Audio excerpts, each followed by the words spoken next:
आपने कल तक पढ़ा था कि रिसोर्सेज के कितने टाइप्स हैं। आपने पिछले क्लास में पढ़ा था कि रिसोर्सेज के कितने टाइप्स हैं। अब मैं आगे आपको ये बता रहा हूँ कि बायोटिक रिसोर्सेज जो है वो होता क्या है। तो बायोटिक रिसोर्सेज होता है the resources which are get from biosphere, जो हमें बायोस्फीयर से मिलता है, एंड हैव लाइफ, और उसमें लाइफ भी हो, उसे कहते हैं हम biotic resources. The resources what we get from biosphere and have life, और मतलब वैसा रिसोर्सेज जो हमें बायोस्फीयर से मिलता है। देखो, अगर आप कॉमन वर्ड में कहना चाहो तो आप ये भी कह सकते हो resources what we get from living things, जो हमें लिविंग थिंग्स से मिलता है। लेकिन अगर थोड़ा सा स्मार्ट आंसर बनाओ तो resources what we get from biosphere and have life, तो उसका एग्जाम्पल क्या होता है, जैसे ह्यूमन बीइंग्स होता है, ठीक है। तो ह्यूमन बीइंग्स किस में आ जाता है बच्चे, बायोटिक रिसोर्सेज में आ जाता है। वैसे तो एक ह्यूमन रिसोर्सेज एक अलग से ही है, लेकिन अभी फिलहाल आप यूं समझो कि ह्यूमन जो है वो आता है बायोस्फीयर में। दूसरा है फ्लोरा एंड फौना। तो बच्चे ये फ्लोरा एंड फौना क्या होता है, आपने पहले भी पढ़ा होगा, लेकिन फिर भी मैं आपको बता दूं कि ये फ्लोरा जो होता है ऑल टाइप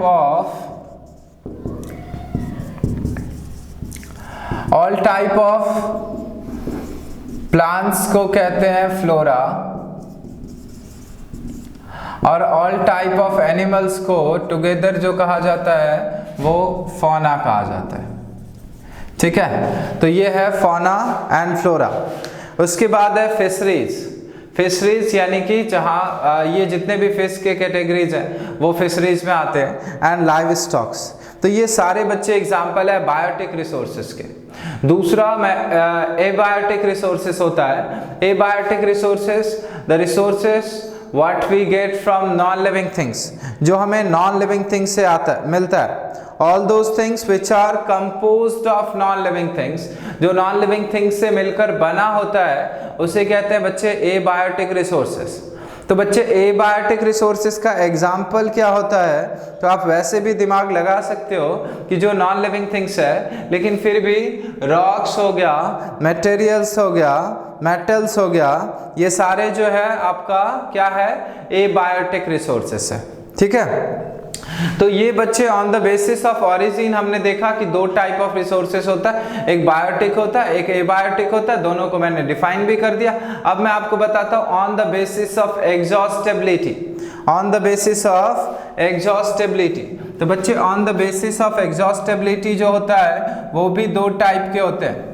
तो कौन कौन सा होता है, एक होता है रीन्यूएबल और दूसरा होता है नॉन रीन्यूएबल रिसोर्सेज। तो बच्चे मैंने पिछले क्लास में आपको रीन्यूएबल का डिफाइन बताया था।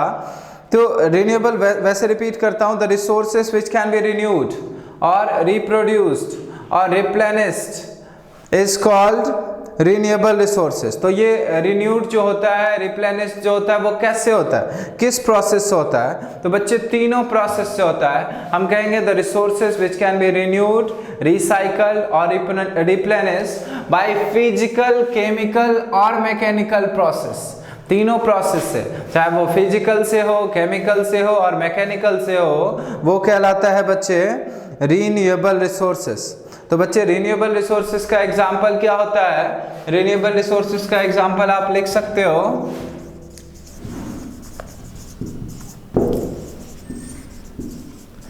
रीन्यूएबल रिसोर्सेज है, इसका एग्जाम्पल हो गया आपका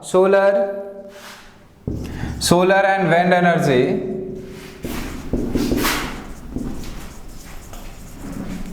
जो कि आपको पता है ये दोबारा जो है वो रिन्यू होते रहता है, ठीक है। उसके बाद बच्चे हैं forest and wild life resources.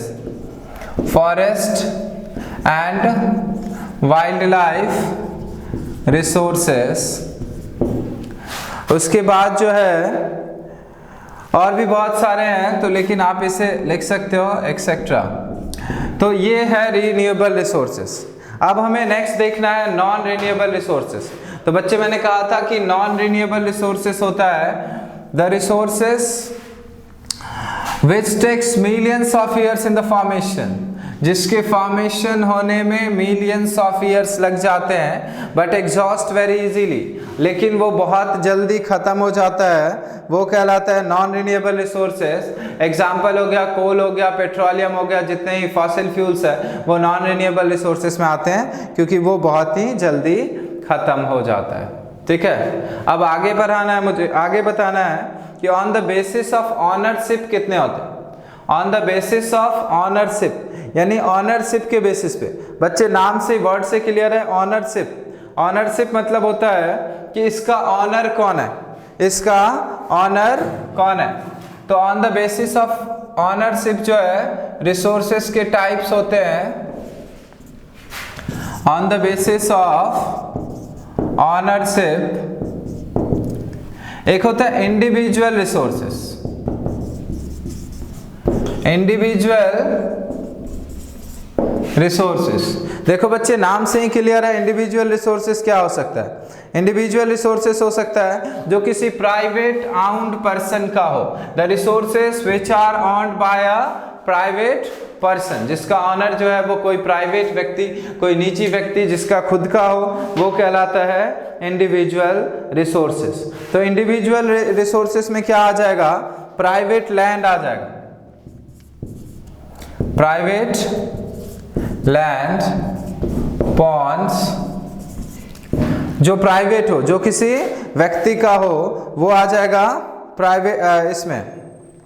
उसके बाद अगर आप एग्रीकल्चर कर रहे हो अपने लैंड पे,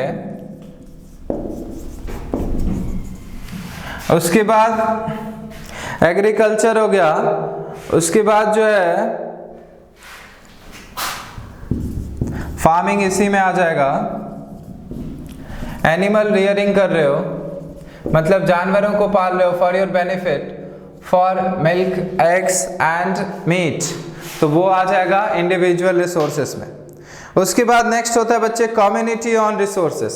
तो बच्चे कम्युनिटी ऑन रिसोर्सेस और पब्लिक रिसोर्सेस, वैसे पब्लिक रिसोर्सेस अलग से लिखना होता है लेकिन इस बुक में हमें दो ही टाइप का बताया गया है।